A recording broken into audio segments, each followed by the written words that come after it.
법원이 기아자동차 노동자들에게 지급됐던 정기 상여금과 점심 식대를 통상임금으로 인정하고 3년간 임금 4,224억 원을 소급해주라고 판결했습니다. 소급분을 줄 수 없을 만큼 회사 경영이 어려운지에 대해선 엄격하게 판단해야 한다고도 설명했습니다.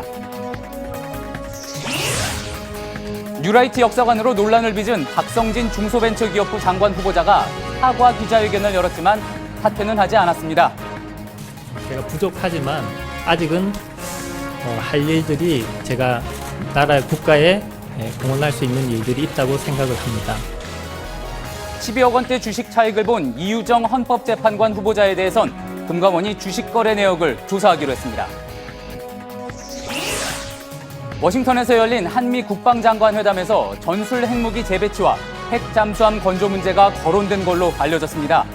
국방부는 전술핵 문제가 야당의 일부 의견을 언급하면서 나왔을 뿐이라고 해명했습니다. 2021학년도부터 적용될 예정이었던 대학 수학능력시험 개편이 1년 늦춰졌습니다. 지금 중3 학생들은 내년부터 새 교육과정으로 공부하면서도 수능은 기존 과정에 따라 치르는 등 혼란을 피할 수 없게 됐습니다. 한국 축구의 월드컵 본선 티켓이 걸린 최종 예선 이란전이 잠시 후 저녁 8시 50분부터 시작합니다. 결전의 장소인 서울 월드컵 경기장에는 6만 관중이 모인 가운데 응원의 함성이 커지고 있습니다.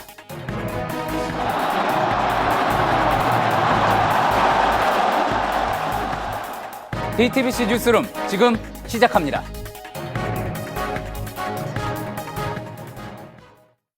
에너지를 쓰던 자동차가 수소로 에너지를 만드는 시대로 현대자동차. 오늘 서울중앙지방법원은 기아자동차 노동자들이 통상임금에 해당하는 미지급 수당을 소급해달라는 건 신의성실의 원칙에 위반되지 않는다는 판결을 내렸습니다. 노동자 입장에선 근로기준법상 인정되는 권리를 행사하는 건데 이를 제한하려면 조건을 꼼꼼하게 살펴봐야 한다고도 했습니다. 오늘 선고된 1심 판결이 확정되면 기아자동차 노동자들은 상여금과 점심식대 그리고 이 돈에 대한 이자까지 4,224억 원을 소급해봤습니다. 네, 현대중공업과 아시아나항공 등도 같은 통상임금 소송이 있었습니다. 하지만 신의성실의 원칙 위반에 대한 해석에 따라서 결과가 달랐습니다. 앞으로 소송은 잇따를 텐데 통상임금에 대한 기준이 필요해 보입니다. 김나은 기자입니다. 서울중앙지법은 오늘 기아자동차 노동자 27,400여 명이 기아차를 상대로 낸 통상임금 소송에서 회사는 수당원금 3,127억 원과 소송으로 지연된 이자 1,097억 원을 더해 모두 4,224억 원을 노동자들에게 지급하라고 판결했습니다. 기아자동차 노동자들은 2011년 회사를 상대로 지난 3년간의 휴일 근로수당과 연차 휴가 수당 등을 다시 계산해 1조 900억여 원을 지급하라는 소송을 냈습니다.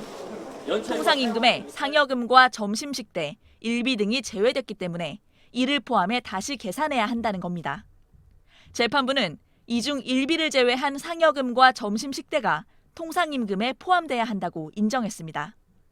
사측은 상여금을 제외하기로 한 건 노사 간의 약속이고 노조의 요구는 회사의 경영상 어려움을 불러와 신의성실의 원칙에 위반된다고 주장해왔습니다. 하지만 재판부는 이를 받아들이지 않았습니다. 노동자들의 추가 근무에 따른 이익을 회사 측도 누렸기 때문에 노조 측의 청구가 신의성실의 원칙에 위반되지 않는다고 밝혔습니다. 재판부는 또 마땅히 받았어야 할 임금을 이제야 지급하는 것을 두고 비용이 추가로 든다는 점에만 주목하는 것은 적절하지 않다고도 했습니다. JTBC 김나은입니다. 오늘 판결을 놓고 노사 양측의 반응은 크게 엇갈렸습니다. 노조 측은 앞으로는 재판보다 협상을 하자고 했지만 기아차는 즉각 항소하겠다고 밝혔습니다. 이어서 구일영 기자입니다. 노조는 이제야 정당한 보수를 받게 됐다는 입장입니다. 노동조합이 그동안 요구했던 것들이 잘못되지 않았다. 오늘 판결이 더 이상 노사간의 분쟁을 해소하는 그런 계기가 됐으면 좋겠습니다. 하지만 기아차는 이번 분기부터 바로 적자가 날 만큼 부담이 크다고 반발했습니다. 신의 측이 인정되지 않은 점은 매우 유감이며 회사 경영상에 대한 법원의 판단도 이해하기 어렵습니다. 즉시 항소하여 기아차뿐 아니라 현재 115개 회사에서 통상임금 관련 소송이 진행 중입니다. 전문가들은 현재 통상임금 기준이 모호해 앞으로도 또 다른 소송들이 벌어질 수 있다고 지적했습니다. 대한상공회의소 박용만 회장도 어제 여야 대표를 만나 통상임금 범위를 빨리 정해달라고 요청했습니다. 명절 상여금 포함 여부까지 구체적으로 통상임금을 규정하면 불필요한 소송전을 막을 수 있다는 논리입니다. 근로기준법 개정 과정에서 노사 의견을 고루 반영해 사회적 합의를 이끌어달라는 주문도 나옵니다. JTBC 구희령입니다. 통상임금이 오랫동안 논란이 된 거는 기업에서 야간수당, 휴일수당, 연차수당 같이 각종 수당을 줄 때 바로 그 기준이 되기 때문입니다. 예를 들어 1시간에 통상임금 10,000원을 받는 노동자라면은 야간 근로를 했을 때 현행법상 1.5배인 15,000원의 시간당 수당을 줘야지 됩니다. 가급적 이 초과 근로를 시키지 말라는 취지에서 그렇게 한 거죠. 그런데 여기 이 10,000원에는 정기적으로 받는 상여금을 감안하지 않은 그런 숫자입니다. 자, 그걸 감안해서 시간당 17,500원을 받게 된다고 하면은 그 경우 야간 수당은 앞서 15,000원이 아닌 26,250원이 되는 거겠죠. 지금 소송을 제기한 노조 측에서는 그동안 받았어야 할 바로 이만큼 이 돈을 못 받았으니 그걸 몇 년치 다 합쳐서 돌려달라는 거고요. 회사 측에서는 부담이 너무 크니까 안 된다고 지금 맞서는 겁니다. 통상임금에 대한 명확한 기준이 근로기준법에 없다 보니까 이런 일이 발생하는 건데 법원은 정기상여금을 통상임금에 포함시키는 옳지만 그동안 못 받은 걸 줄지 안 줄지 또 준다면 얼마나 줄지는 각자 회사 사정에 맞게 결정한다. 이른바 신의성실의 원칙에 따라 결정한다는 그런 입장입니다. 자, 그러다 보니 또 각 사례마다 회사마다 혼란이 커질 수가 있는 거죠. 그런데 이번 논란에서 근본적으로 생각해 볼 문제도 있습니다. 임금 체계가 매우 비정상적으로 복잡했고 왜곡됐다라는 거죠. 예를 들면 상여금의 명칭을 쓰면서 상여금이 아니라고 하는 그런 우스꽝스러운 모습이 우리 노동 현실이었다고 보는 거예요. 임금 체계를 매우 명확하고 단순화하는 그런 노력은 결국 노사의 몫이다. 이것을 하지 않으면 불필요한 분쟁에 계속 휘말릴 것이다. 예, 그렇다면 앞으로 이 통상임금을 둘러싼 논란은 어떻게 진행될 건지 이어서 이서준 기자가 전합니다. 전국 100인 이상 사업장 만여 곳 가운데 현재 노사 간 통상임금 소송을 벌이고 있는 곳은 115곳입니다. 대부분 신의 성실의 원칙 위배 여부가 쟁점입니다. 현대중공업의 경우도 1심과 2심의 결과가 엇갈린 이유가 여기에 있습니다. 1심은 기업 규모와 경영 성과로 볼 때 소급분을 지급해도 회사 존립이 위태롭지 않다며 6,300억 원을 노조에 지급하라고 판결했습니다. 하지만 항소심은 상여금이 통상임금은 맞지만 저유가가 장기화되면서 해양 플랜트 시장이 침체됐다며 소급분을 지급하지 않아도 된다고 했습니다. 아시아나항공과 현대미포조선도 신의 성실의 원칙 위배 여부에 따라 1, 2심 판결이 달랐습니다. 재판마다 판결이 엇갈리면서 법조계에선 통상임금에 대한 원칙 적용 기준을 마련해야 한다는 지적이 나옵니다. 한편 오늘 재판부가 신의 성실 원칙 입증 책임이 사측에 있다고 판결한 점도 진행 중인 다른 재판에 영향을 미칠 것으로 보입니다. 재판부는 모호하고 불확실한 경영 악화를 가정해서 정당한 권리를 제한해선 안 된다고 했습니다. 사드 보복에 따른 경영 위기도 사측이 증거 제출을 못했다며 인정하지 않았습니다. JTBC 이서준입니다. 이승만 박정희 정권의 독재를 옹호하는 등 역사관 논란을 빚은 박성진 중소벤처기업부 장관 후보자가 오늘 해명 기자회견을 열었습니다. 정치적인 의도는 없었다고 했지만 여당 내에서도 부적절한 인사라는 목소리가 나오고 있습니다. 이윤석 기자입니다. 박성진 중소벤처기업부 장관 후보자가 이른바 독재 미화 역사관 해명에 나섰습니다. 후보자로 지명되기 전에 어떠한 정치적인 이념적인 성향에 대해서 고민을 해본 적이 사실 없습니다. 건국과 정부 수립이 개념이 다르다는 것을 처음 알게 되었습니다. 단지 역사를 잘 몰랐기 때문에 생긴 오해란 주장입니다. 박 후보자는 어떠한 이념을 갖고 정치 활동을 한 적이 없다고 강조했습니다. 아직은 국가에 공헌할 수 있는 일들이 있다고 생각한다며 자진 사퇴 요구에도 선을 그었습니다. 하지만 야당은 물론 여당의 반응도 차갑습니다.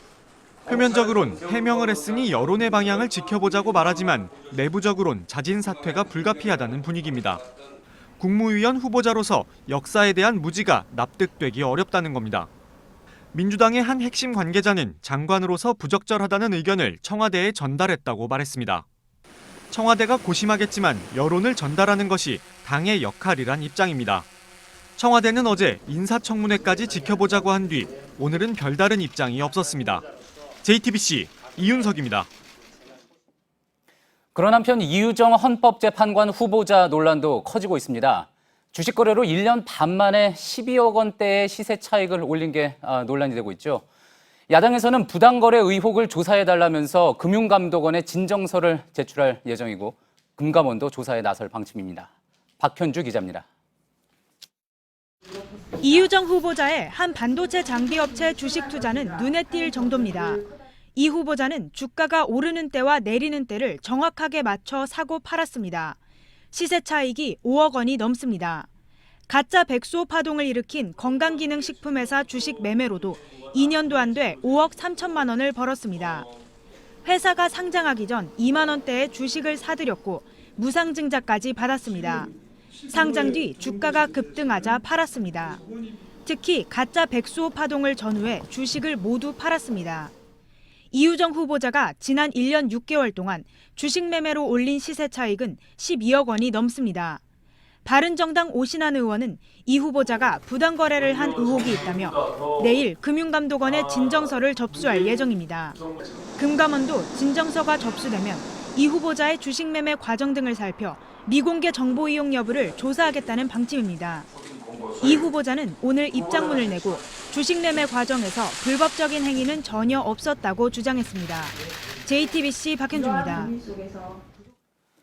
예, 박성진 장관 후보자와 이유정 헌법재판관 후보자에 대해 의혹과 비판 이렇게 지금 계속 이어지고 있는데 아직 청와대에는 별 입장 변화가 없습니다. 인사 논란에 대한 조현옥 인사수석 책임론까지 나오고 있는데 지금 청와대에 나가 있는 취재기자 연결해서 자세한 소식 들어보겠습니다. 고석승 기자, 우선 이번 박 후보자 논란에 대해서 청와대의 공식적인 입장은 뭡니까? 네, 청와대는 좀 더 지켜보자는 입장입니다. 청와대 측은 일단 청문회까지는 지켜봐야 한다는 입장을 유지하고 있습니다. 청와대 관계자는 오늘 기자들에게 본인이 직접 이 청문회에서 소명할 기회를 줘야 한다면서 기조는 변함이 없다고 밝혔습니다. 그렇군요. 청문회까지 가보자라는 이야기. 한때 청와대에서는 하지만 박 후보자 재검토하고 있다. 그 재검토설도 나오지 않았습니까? 네, 그렇습니다. 이 지명 철회를 염두에 두고 청와대가 재검토에 들어갔다는 이야기가 어제부터 조금씩 나오고 있었는데요. 청와대 측은 이에 대해서 제기된 문제에 대해서 다시 한번 들여다보는 수준일 뿐 이 지명 철회 절차는 아니라는 입장을 밝혔습니다. 하지만 청와대 내부 기류도 딱히 긍정적이지만은 않습니다. 한 청와대 관계자는 우리가 보기에도 이상한 부분이 있는 건 사실이라면서 청문회를 통과하기가 만만치 않아 보인다고 말했습니다. 예, 청와대 내부에서도 그런 이야기가 나온다면은 그렇다면은 청와대에서 청문회 전에 지명을 철회하거나 또 후보자가 자진 사퇴할 가능성 어떻게 없다고 보고 있는 겁니까? 네, 사실 이에 앞서 자진 사퇴를 했었던 조대엽, 안경환 전 장관 후보자 사례에서도 청와대는 지속적으로 청문회까지 지켜봐야 한다는 입장을 내놨었습니다. 이번 경우에도 만약 여론이 나아질 기미가 보이지 않는다면 이 자진 사퇴나 지명 철회 가능성도 여전히 배제할 수는 없습니다. 논란이 커지자 추천자가 누구냐는 지적도 계속 나오고 있는데요. 일부에서는 문미옥 과기보좌관 등이 박 후보자를 추천했고 또 원래는 박기영 교수가 임명됐던 이 과학기술혁신본부장으로 갈 뻔하다가 갑작스레 중소벤처기업부로 가게 됐다 이런 이야기도 나오고 있습니다. 예, 당연히 야당에서는 지금 이번 지명에 대해서 반대 문제 제기를 하고 있고요. 그런데 이제 그동안 인사와 관련해서 또 야당 중에서도 정의당의 입장 중요하지 않았습니까? 같은 야당이라도 정의당이 지지하느냐 안 하느냐 이 중요한 역할을 했는데 지금 정의당은 어떤 입장입니까? 네, 조현옥 인사수석의 책임론이 일각에서 나오고 있는데 정의당도 어제 논평을 냈습니다. 한두 번은 불찰과 실수라고 이해할 수 있지만 반복된다면 무능이라면서 인사수석이 거듭되는 인사 실패에 대해 응분의 책임을 져야 한다고 말했습니다. 또 이 여당 내 한 관계자도요. 인터넷 검색 1시간만 해도 금방 알 수 있는 걸 몰랐다는 것은 직무유기 아니냐 이런 반응을 내놓기도 했습니다. 예, 지금까지 청와대에서 고석승 기자였습니다. 네, 한미 국방장관이 북핵 문제를 논의했는데 전술핵과 핵 잠수함 배치가 거론된 것으로 전해졌습니다. 청와대는 전술핵 배치에 반대하는 입장에서 달라진 게 없다고 밝혔습니다. 김민광 기자입니다. 미국을 방문한 송영무 국방부 장관이 제임스 매티스 미 국방장관과의 회담에서 전술핵 배치 문제 등을 거론한 것으로 전해졌습니다. 최근 북한의 잇단 미사일 도발 등에 대한 대책 논의 과정에서였습니다. 핵추진 잠수함 건조에 관한 언급도 나왔습니다. 국방부 관계자는 북한의 잠수함 발사 탄도미사일 위협에 대한 대응 방안을 논의하는 과정에서 핵추진 잠수함 이야기가 나왔다고 말했습니다. 문재인 대통령은 그동안 전술핵 배치에 명확한 반대 입장을 유지해왔습니다. 때문에 최근 북한 도발로 정부의 입장 변화가 있었던 게 아니냐는 해석도 나왔습니다. 하지만 청와대 측은 전술핵 반대 입장은 달라진 게 없다고 밝혔습니다. 정부 고위 관계자도 전술핵 배치가 논의된 게 아니라 미사일 지침 개정 필요성 등을 얘기하면서 야당과 언론에서 이런 얘기가 나온다는 정도를 언급했을 뿐이라고 말했습니다. JTBC 김민관입니다. 미국이 한반도 상공에 장거리 폭격기 B-1B 랜서 2대와 스텔스 전투기 F-35B 4대를 동시 투입해 훈련을 가졌습니다. 이들은 우리 공군의 F-15K와 연합 비행 훈련을 하고 적의 핵심 시설을 타격하는 훈련도 했습니다. B-1B와 스텔스기가 한반도 상공에 함께 투입된 건 이번이 처음입니다. 북한 문제에 대한 미국의 입장은 어떨까요? 트럼프 대통령은 대화가 해답이 아니라고 했습니다. 그런데 매티스 국방장관은 외교적 해법을 버리지 않았다고 반박했습니다. 의견이 엇갈린다 해서 대북 압박 기조가 변한 건 아닙니다. 정효식 기자입니다. 미국은 25년 동안 북한과 대화로 터무니없는 돈을 지불했다. 대화는 해답이 아니다. 트럼프 대통령이 트위터에서 대화 무용론을 드러냈습니다. 사흘 전 틸러슨 국무장관이 강조한 협상론을 정면 부정한 겁니다. 그러자 매티스 국방장관이 2시간 만에 대통령을 막아섰습니다. No, we're never out of diplomatic solutions. We continue to work together. CNN 방송은 트럼프 대통령과 행정부의 두 축인 국무 국방장관이 정반대의 대북 전략을 제시하며 혼선을 초래했다고 보도했습니다. 미일 외무장관이 전화통화로 새 유엔 제재 결의안을 추진하기로 합의한 것과 관련 스가 관방장관은 대북 석유 거래 금지도 당연한 선택지라고 밝혔습니다. 대화의 문을 닫겠다는 트럼프 대통령의 외교적 해법 고수를 외치는 국방장관. 북한 미사일 발사 이후 미국 정부 메시지에 혼선이 생겼습니다. 하지만 국합 배드캅 역할 분담일 뿐 대북 압박 기조에는 변화가 없다는 분석입니다. 워싱턴에서 JTBC 정효식입니다. 북한이 26일에 발사한 탄도미사일에 대해 당시 청와대는 방사포로 추정된다고 발표했습니다. 오늘 국회 국방위원회에선 국방부가 초기 보고를 잘못한 게 아니냐는 질타가 이어졌습니다. 유선희 기자입니다. 쓴소리는 여당에서 먼저 나왔습니다. 26일 날 이런 발표가 나갔습니다. 그러면 왜 28일 날 수정을 했는데 그동안 왜 수정을 안 하고 그러고 있었습니까? 이틀 동안 뭐 하고 있었습니까? 야당의 질타는 더 컸습니다. 미사일을 가리켜 대포라고 하지 않았습니까? 국민들이 어리둥절하고 있잖아요. 북한의 탄도미사일 가운데 한 발이 공중 폭발한 영상을 확보했는데도 불구하고 국방부가 기초적인 분석에 실패했다는 지적도 나왔습니다. 북한의 미사일이 발사해 공중 폭발한 사례는 우리가 여러 번 봤습니다. 근데 대포, 방사포가 발사돼서 포탄이 공중에서 폭발하는 사례는 저는 들어보지 못했거든요. 야당에서는 책임론까지 나왔습니다.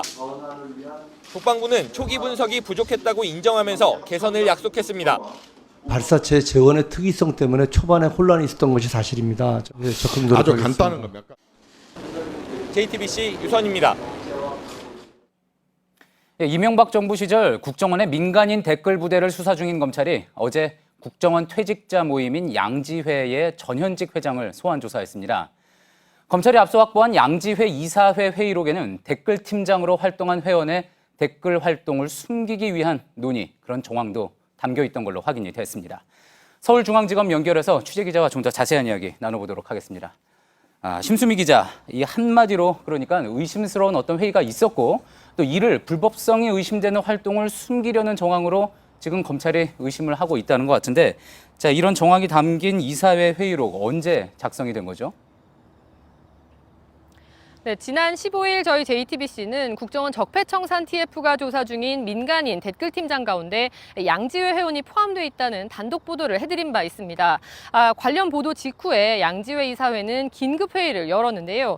검찰 등에 따르면 이날 이사회 회의록에는 해당 회원에 대한 문제를 논의한 내용이 담겨 있는 것으로 확인이 됐습니다. 국정원 TF 조사가 이미 이루어진 만큼 어느 정도 인정은 불가피하지만 또 일부 사실은 숨겨야 한다는 취지의 논의가 있었던 건데요. 검찰은 앞선 압수수색 과정에서 일부 서류가 조작되거나 또 컴퓨터가 이미 치워진 정황도 포착한 만큼 해당 논의가 양지회의 조직적인 은폐 움직임을 위한 것이었는지도 확인하고 있습니다. 자, 그렇다면은 어제 양지회 전현직 회장을 불러서 조사한 것도 뭐 이런 부분에 대해서 은폐가 있었는지 없었는지에 대한 사실관계를 추궁하기 위해서였겠군요. 네, 그렇습니다. 검찰은 2010년부터 현재까지 양지회 회장을 지내고 있는 송봉선 고려대 명예교수 그리고 전임자인 이상현 전 회장을 어제 불러 조사했습니다. 앞서 검찰은 국정원이 수사 의뢰한 30명 중 하나인 노모 전 양지회 기획실장과 또 사이버 동호회 회원 10여 명이 국정원 댓글 부대로 활동했던 정황을 포착했는데요. 두 전현직 회장을 상대로 이 같은 댓글 활동에 관여한 바가 있는지 또 사실관계 은폐 시도를 했는지도 확인을 했습니다. 하지만 송봉선 회장은 JTBC와의 통화에서 전혀 아는 바가 없다. 또 왜 검찰 조사를 받았는지도 모르겠다고 말했습니다. 예, 일단 당사자들은 부인을 한 모양인데 이 양지회 회원들 위주로 우선 민간인 댓글 부대의 실체가 그래도 조금씩 드러나고 있는 것 같습니다. 근데 그보다 많은 사람들이 또 궁금해하는 거는 역시 왜 국정원이 이렇게 했을까? 원세훈 전 원장은 과연 이명박 전 대통령과 아무런 관련이 없이 뭐 이렇게 했을까 하는 부분일 텐데, 자, 이번 판결문에 어떤 그런 관여된 의심 정황 그런 것도 담겨 있다고 하죠. 네, 판결문에 따르면요, 원세훈 전 원장은 2009년 취임 당시에 원래 1개에 불과했던 사이버팀을 재임 기간 동안 꾸준히 늘려서 4개까지 만듭니다. 특히 18대 대선을 앞둔 2012년 2월 트위터 활동 전담팀을 만드는데요. 이건 이 국정원 3차장이나 또 심리전단장의 요청 없이 원 전 원장의 독자적인 판단에 따라 만들어진 거였습니다. 그런데 국정원 직제 개편은 대통령령이 개정되어야만 하는 사안입니다. 때문에 당시 이명박 정부 청와대가 이 같은 트위터 활동 전담팀을 만들라고 지시했거나 아니면 최소한 보고받았을 가능성이 높은 상황입니다. 검찰은 아직 조심스러운 반응을 보이고 있지만 원 전 원장과 또 당시 국정원을 관할하는 청와대 정무수석실 관계자를 상대로 확인이 필요해 보입니다. 예. 지금까지 서울중앙지검에서 심수미 기자였습니다. 예, 이처럼 법원이 원세훈 씨의 선거법 위반 혐의를 폭넓게 인정하면서 이명박 정부 당시 청와대와 국정원에 대한 수사도 속도를 내게 됐습니다. 앞서 JTBC는 국정원이 댓글 가격표까지 정해놓고 온라인 여론 조작에 날았돈 수십억 원을 썼다는 사실 보도해드렸죠. 이 역시 수사 대상이 될 걸로 보입니다. 박병현 기자입니다. 법원은 최근 국정원 적폐청산 TF가 밝혀낸 민간인 댓글 부대 운용 정황은 증거로 삼지 않았습니다. 하지만 재판부는 이 내용을 폭넓게 인정했습니다. 외부 조력자들이 국정원 심리전단 관리 아래 보수를 받고 여론 조작에 나선 것을 원세훈 전 원장 등 피고인들의 범죄 행위로 인정한 겁니다.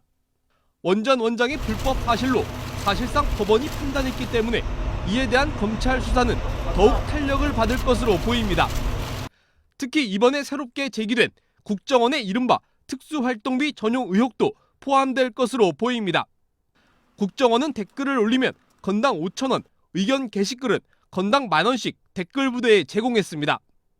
댓글 부대 규모가 크다 보니 많을 땐 지급액이 월 수억 원대에 달했습니다. 모두 나랏돈입니다.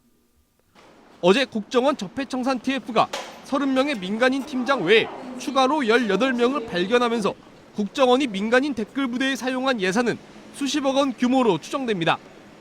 검찰도 국정원 예산 사용 부분을 주목하는 것으로 전해졌습니다. 법조계에선 이런 내용에 대한 수사가 이뤄지면 원 전 원장에 대해 배임 또는 직권남용 혐의로 추가 기소할 수 있다는 의견도 나오고 있습니다. JTBC 박병현입니다. 문재인은 공산주의자라고 주장을 해온 고영주 방송문화진흥회 이사장의 명예훼손 재판이 오늘 처음 열렸습니다. 고 이사장은 재판정에서도 문 대통령은 공산주의자가 맞다, 검찰의 기소를 이해할 수 없다고 주장했습니다. 임지수 기자입니다. 고영주 박문진 이사장은 오늘 법정에 나와 문재인 대통령은 공산주의자라는 자신의 주장이 명예훼손에 해당하지 않는다고 밝혔습니다.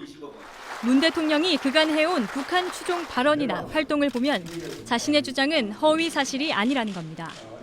고 이사장은 문 대통령이 국가보안법 폐지나 전시작전 통제권 환수를 주장해온 것을 대표적 북한 추종 사례로 꼽았습니다. 또 사드 배치를 불허하고 한일 군사정보 교류협정 체결에 반대하는 등 공산주의자들의 공통적인 특징을 갖고 있다고 덧붙였습니다.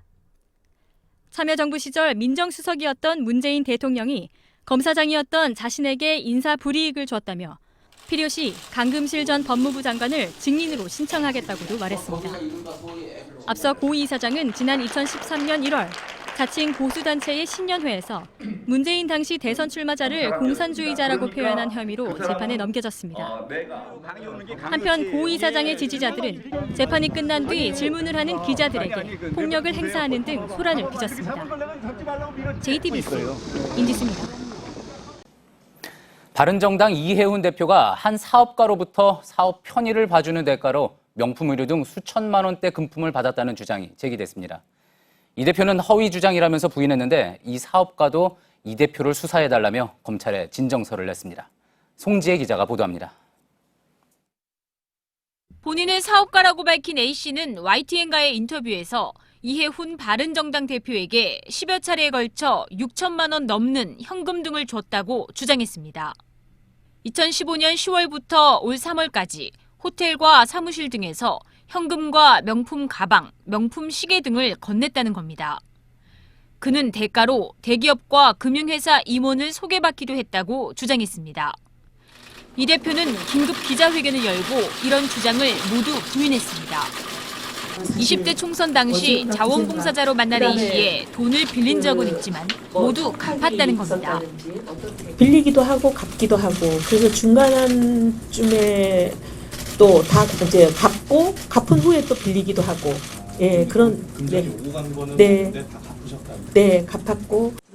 이 밖에 A씨가 일방적으로 가져온 코디용품 구입비와 홍보를 돕는 과정에서 발생한 경비를 포함해 총 6천만 원을 석 달 전을 마지막으로 모두 줬다고 주장했습니다.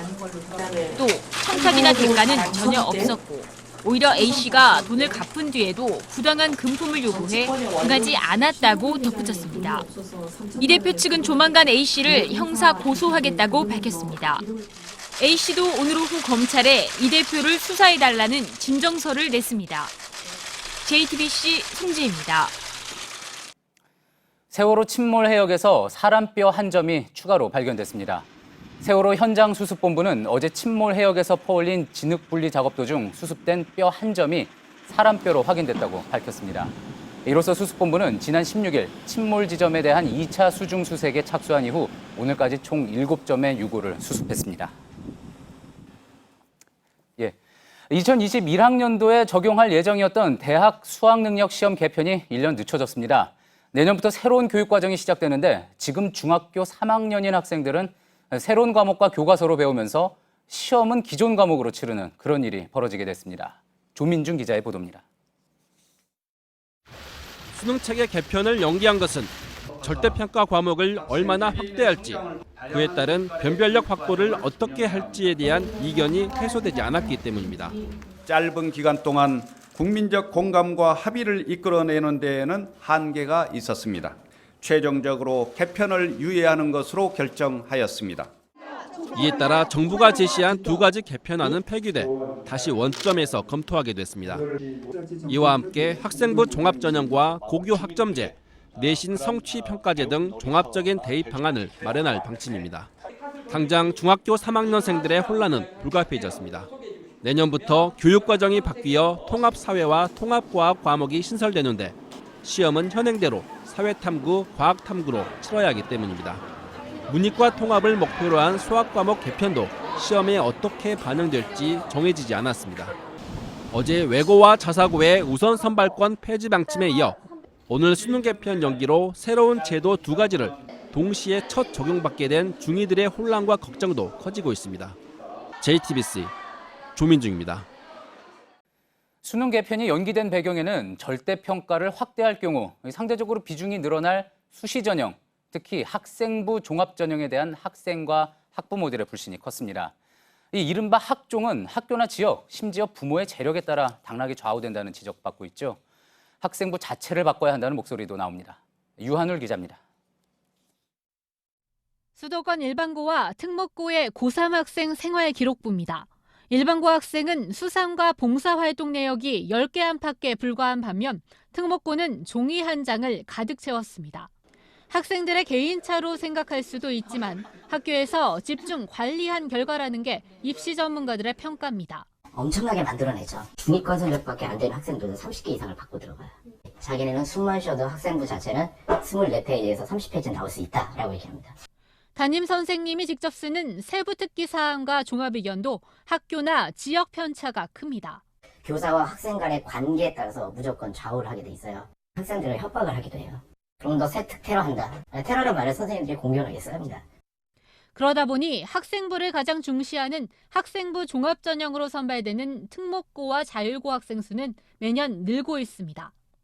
전문가들은 외부 요인이 작용할 수 있는 비교과 요소를 없애고 교과 관련 성적과 기록을 바탕으로 하는 학생부 전형을 만들어야 한다고 조언합니다. 교육부도 학생부 기재 양식을 개선하겠다고 밝혔습니다. 하지만 정부가 추진 방침을 밝힌 내신 절대평가제와 고교 학점제까지 맞물린 문제라서 해법을 찾기가 쉽지 않을 거라는 전망입니다. JTBC 유한울입니다. 예, 우리 축구 대표팀이 잠시 뒤 8시 50분부터 이란과 월드컵 최종 예선 마지막 홈 경기를 치릅니다. 네, 지금 현장 분위기가 어떤지 취재 기자를 연결하겠습니다. 온누리 기자. 아직 경기가 시작도 안 했을 텐데 열기가 뜨거워 보입니다. 오늘 모인 관중이 6만 명이나 된다죠? 네, 이곳 서울 월드컵 경기장은 6만 관중의 함성으로 분위기가 뜨겁게 달아오르고 있습니다. 지금 관중석을 보시면 붉은 물결을 확인하실 수가 있는데요. 이곳에는 지금 4년 만에 가장 많은 관중이 모여 있습니다. 월드컵 본선 진출 티켓이 걸린 아주 중요한 경기인 만큼 꼭 이겨줬으면 하는 열망이 여기까지 느껴집니다. 예, 뒤로 보이는 관중들의 열기가 여기까지 전해지는 것 같은데요. 자, 무엇보다 중요한 게 우리 선수들의 컨디션 아니겠습니까? 오늘의 기자가 아마 직접 만나봤을 것 같은데 지금 우리 선수들 상태는 어떻습니까? 지금 우리 선수들 운동장에 나와서 몸을 풀고 있는데요. 선수들 좀 긴장한 표정도 있지만 컨디션은 굉장히 좋아 보였습니다. 우리 대표팀은 이번 월드컵 최종 예선 홈 경기에서는 4번 싸워서 4번 모두 이겼는데요. 이 연승 행진을 이어가면서 또 이란전 원정 경기 패배의 아쉬움을 되갚아줄 수 있을지가 오늘 경기 관전 포인트입니다. 네, 그리고 오늘 출전하는 선수 명단도 다 발표가 된 거죠? 네, 방금 전에 이신태용 감독이 오늘 베스트 11을 발표를 했는데요. 권창훈과 황희찬 투톱에 손흥민과 구자철 선수도 출전을 합니다. 이신태용 감독은 오늘 전체적으로 수비를 강화하다가 빠른 역습을 노릴 전망입니다. 예, 지금까지 서울 월드컵 경기장에서 온누리 기자였습니다. 예, 다음 소식입니다. 65세 이상 고령 인구가 15세 미만 유소년 인구를 처음으로 앞질렀습니다. 저출산의 영향입니다. 네, 중고교생도 16만 명 줄어서 교원당 학생 수도 사상 최저치였습니다. 예상보다 빠른 고령화와 인구 절벽을 극복할 특단의 대책이 필요해 보입니다. 이주찬 기자의 보도입니다. 고령화 사회가 예상보다 빨리 닥쳐오고 있습니다. 저출산의 영향과 함께 노인들이 평소 운동과 문화생활로 건강을 유지하면서 평균 수명이 늘고 있기 때문입니다. 저희 건강관리를 위하고 또 지키기 위해서 근력을 강화하기 위한 피트니스와 또 걷기 또는 골프 연습을 하고 있습니다. 지난해 65살 이상 고령 인구가 15살 미만 유소년 인구를 처음으로 추월했습니다. 100살 이상 인구는 3,486명으로 전년보다 327명 늘었습니다. 고령 인구가 가장 많은 시도는 21.3%로 전남이었고 경북 군위군은 노령인구가 유소년보다 6배 많습니다. 또 가구 중 1인 가구가 차지하는 비중이 27.9%로 가장 많았는데 노인 인구가 늘어남에 따라 1인 가구 중에서도 60대와 70대가 차지하는 비중이 가장 높았습니다. 전문가들은 고령사회에서 해결해야 할 가장 중요한 것은 노인 빈곤 문제라고 강조합니다. 나이가 들어서 빈곤하지 않도록 젊었을 때부터 제도적으로 도와주는 것이 더 필요하다고 생각합니다. 예를 들면 실업자들에게도 연금을 계속 부을 수 있도록 정부가 지원을 해준다든지. JTBC 이주찬입니다. 올해 유치원, 초등학교, 중학교의 전체 학생 수가 지난해보다 16만 명 넘게 줄었습니다. 줄어든 인원의 대부분이 중고등학생입니다. 그러나 중등 임용 교사 수는 매년 크게 다르지 않습니다. 교사 임용 대란이 중등으로까지 확대되는 게 아니냐는 우려도 나옵니다. 이수정 기자입니다. 올해 중고등학생 수가 16만 명 가까이 줄었습니다. 교원 1인당 학생 수도 고등학교의 경우 13.2명으로 OECD 평균보다도 낮았습니다. 올해 학생 수 감소는 예견된 일이었습니다. 2010년 이후 3년간 초등학생 수는 매년 16만 명 이상씩 줄었습니다. 이 학생들이 중학교에 들어가는 2015년부터 중학생 수가 급감했고 내년부터 3년은 고등학생 수가 급격히 줄어들 전망입니다. 최근 초등교원 선발 인원을 둘러싼 갈등도 이 같은 상황에 제대로 대처하지 못한 결과입니다. 2011년부터 2013년까지 초등학생 수가 16만 명 이상씩 줄고 있는데도 교원 선발 인원은 오히려 소폭 늘렸습니다. 그러다 더 버틸 수 없게 되자 올해 갑자기 2,000명 가까이 줄이겠다고 발표했고 임용시험 준비자들이 반발하고 나선 겁니다. 중등교원도 사정은 비슷합니다.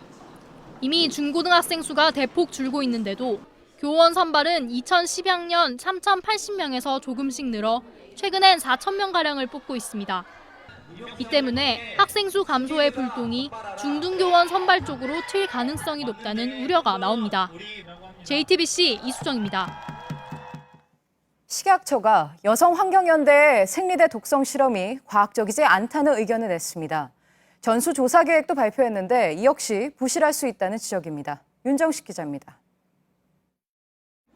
식약처가 공개한 여성환경연대의 생리대 시험 결과표입니다. 10개 중 8개 제품에서 검출된 1,2,4 트리메틸 벤젠은 미국 환경보호청에 신경 독성이 등록된 물질입니다.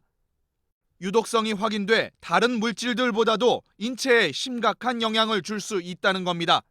하지만 이 물질은 식약처가 전수조사하겠다고 발표한 물질 목록에서 빠졌습니다. 향기 물질에 대한 문제도 제기됩니다.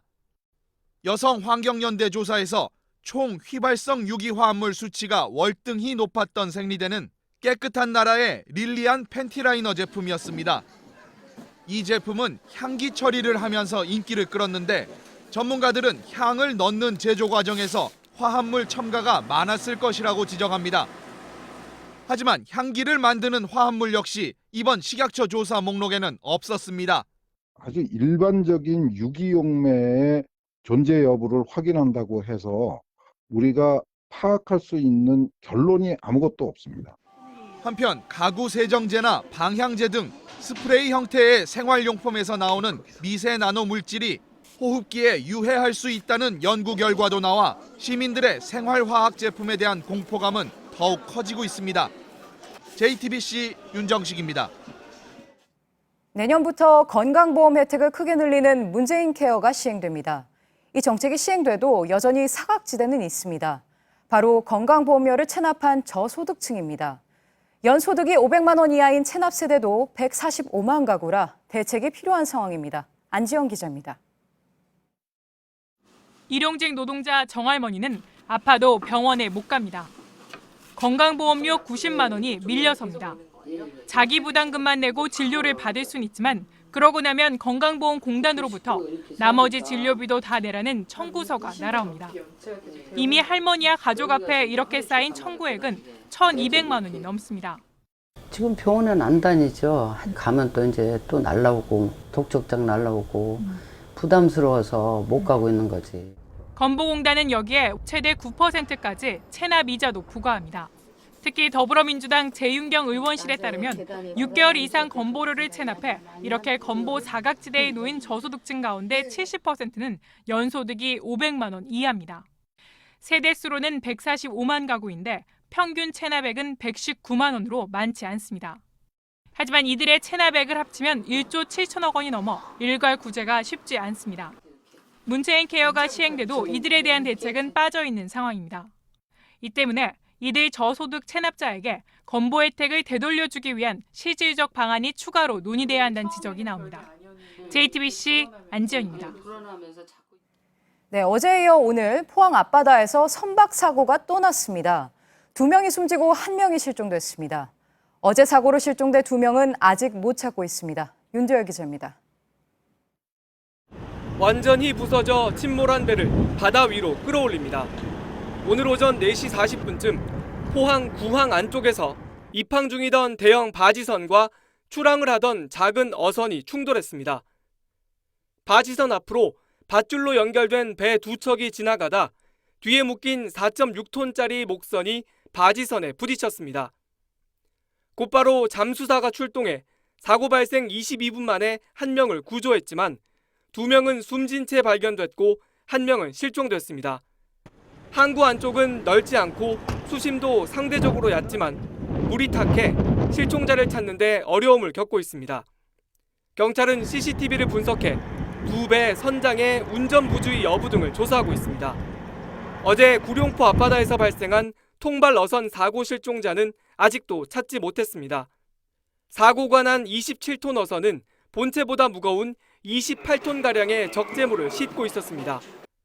이 상태에서 거친 파도를 맞자 배가 복원력을 잃고 뒤집힌 것으로 경찰은 보고 있습니다. 긴급 버튼을 누르면 사고 위치를 알려주는 V패스도 작동하지 않은 것으로 드러났습니다. 같은 기능을 하는 다른 기기도 있었지만 선장은 다급한 상황에 누르지 못했다고 진술했습니다. 결국 사고 발생 8시간이 지난 뒤에야 해경이 출동해 피해를 키웠습니다. JTBC 윤두열입니다. 자동차 사이드미러에 일부러 손목을 부딪히는 손목치기를 아시는지요? 이런 수법으로 수천만 원을 뜯은 40대 남성이 붙잡혔습니다. 휴대전화를 떨어뜨려 수리해야 한다며 돈을 요구했는데 피해자만 수백 명입니다. 윤재영 기자입니다. 하얀 외투를 입은 남성이 다가오는 자동차 사이드미러에 슬쩍 팔을 갖다 댑니다. 별일 아니란 듯 툭툭 털고 걸어가다가 운전자를 내리게 한 뒤 뭔가를 설명합니다. 또 다른 골목길에서도 같은 옷을 입은 남성이 똑같이 행동합니다. 실제 팔을 다치진 않았지만 휴대전화를 떨어뜨려 액정이 망가졌다며 수리비를 요구한 겁니다. 40살 박모 씨는 지난 2년 동안 서울 강남구 일대 골목길에서 이 같은 수법으로 최소 5만 원에서 최대 30만 원까지 돈을 뜯어냈습니다. 신원이 확보된 피해자만 200명에 달합니다. 경찰 측은 계좌 추적 결과 실제 피해자는 900명이 넘고 피해 금액도 1억 원에 달할 것으로 보고 있습니다. 박 씨의 범행은 한 달 간격을 두고 똑같은 길에서 자매를 대상으로 했다가 들통이 났습니다. 아유, 그냥 팔은 괜찮고 액정비가 3만 얼마가 나왔네요. 한두 달이 지나갔는데 언니가 사고를 당했다는 거예요. 똑같은 길 한 100m 전방에서 똑같은 거예요. 그래서 신원 확인된 피해자 중 약 80%가 여성이었고 피해 여성 중 1명은 실제 박 씨와 수개월간 교제를 하기도 했습니다. 생활고에 시달렸기 때문에 돈이 필요한 부분도 있었고 어떤 여성을 꼬드길 목적이었다. 경찰은 사기 혐의로 박 씨를 구속했습니다. JTBC 윤재영입니다. 정부가 군에서 공관병과 골프병, 테니스병을 폐지하고 간부 차량을 운전하는 운전의경도 철수하기로 했습니다. 박찬주 대장 파문 이후 논란이 된 공관병 122명은 10월까지 전투부대로 전환 배치할 예정입니다. 건장한 남성이 뛰어나오는 다른 남성을 어깨로 밀쳐 넘어뜨리자 경찰들이 달려들어 수갑을 채웁니다. 지난 29일 낮 12시쯤 마약 유통 혐의로 수배 중인 48살 한모 씨가 청주의 한 은행에서 도망가자 시민이 가로막은 겁니다. 경찰은 이 시민에게 감사장을 수여할 계획입니다. 법무부가 안양교도소 등 교도소 3곳에 드론을 시범 도입하고 내년 상반기에 확대 여부를 결정하기로 했습니다. 수용자가 보이는 수상한 행동을 드론이 포착하면 촬영된 영상은 중앙통제실로 실시간 전송됩니다. 독일 베를린의 테겔공항에서 2차 세계대전 때 불발탄이 발견됐습니다. 불발탄이 해체될 때까지 항공기 20여 대가 근처에 짓고 있는 다른 공항에 임시 착륙해 승객 수천 명이 기내에 발이 묶였습니다. 네, 허리케인 하비가 강타한 미국 텍사스에서 우려한 2차 피해가 현실이 됐습니다. 정전으로 냉각 기능을 잃은 화학 공장이 폭발했다고 외신은 전했습니다. 다행히 주민들은 대피한 상태였습니다. 정혜성 기자입니다. 손에 손을 잡고 인간띠를 만들었습니다. 물속에 갇힌 운전자를 구하기 위해서입니다. 휴스턴 시민들의 사투는 오늘 또 이어지고 있지만 공포는 더욱 커지고 있습니다. 폭우에 따른 정전으로 인한 2차 피해가 본격화했습니다. 텍사스주 크로스비 지역에 있는 화학 공장이 폭발했다고 외신은 보도했습니다. 직원들은 2번의 폭발음을 들었고 공장에서 검은 연기가 나오는 걸 목격했다고 했습니다. 전기 공급이 끊기면서 냉각 장치가 고장나 폭발 가능성이 제기된 곳이었습니다. 앞서 반경 2.4km 내 주민들은 대피해 사상자는 보고되지 않고 있습니다. 텍사스주 기름 저장 탱크 2곳이 넘어져 기름이 약 11만 리터가 누출됐습니다. 폐수 3만 2천 리터도 함께 흘러나왔습니다. 허리케인 하비가 정유 공장이 밀집한 텍사스만 연안을 강타해 정유 시설이 파괴된 겁니다.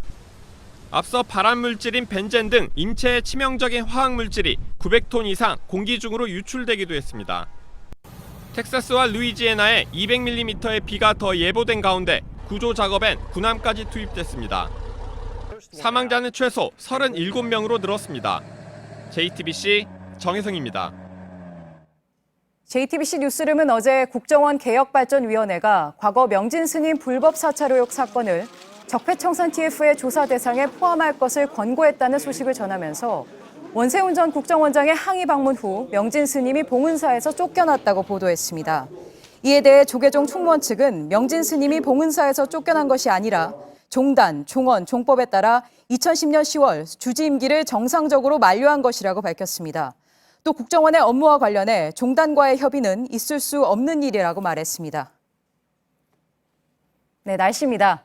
내일도 오늘처럼 맑고 쾌청한 초가을 날씨를 보이겠습니다. 아침과 낮 기온은 10도가량 벌어져 일교차가 크겠습니다. 예, 오늘 JTBC 뉴스룸은 조금 짧게 준비했습니다. 곧바로 월드컵 최종 예선 이란전 중계가 이어지니 또 많은 시청 바랍니다. 네, 시청해주신 여러분 고맙습니다.